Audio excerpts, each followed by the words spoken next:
All right, next question is from Brian Eliason. If you want to shoot heavier ammo, you need stronger bands. Is it best to go wider, thicker, or double up? All right, Brian, you've got an assumption there that if you're going to shoot heavier ammo, you need stronger bands. Not necessarily. You can also increase your elongation. You can have a longer draw length. That'll also allow you to shoot heavier ammo with a lighter band at a higher velocity.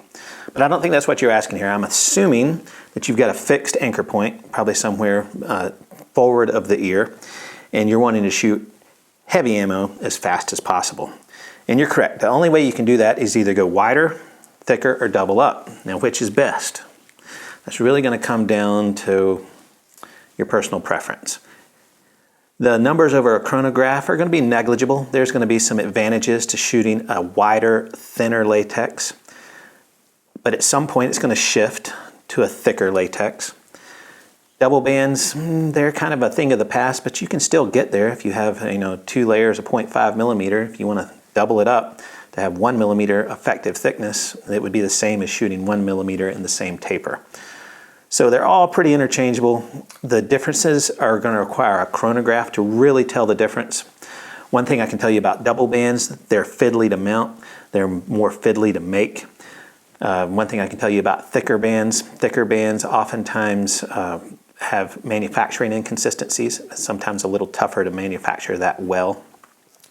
Thinner bands is generally more available, so that's an upside. The wider the band is, some people don't like to fold their bands at the fork tie-in. Some people don't prefer to wrap their bands around the fork. So it really comes to what makes you feel more comfortable. If you prefer a band that fits perfectly on your fork tip, you may need to go to a thicker band. You may need to double up.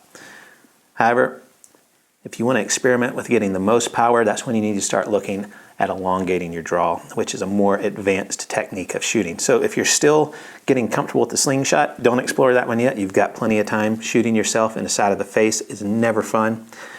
So with that in mind, go out and learn more about your slingshot. Shoot more. Buy a chronograph. Get scientific about it if you like. If not, go get a bean can and see which bands shoot a hole through the bean can the best.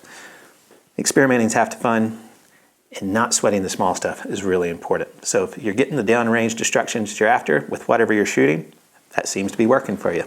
Don't question it. Go have fun with it. If you want to make it better, explore. Stay tuned.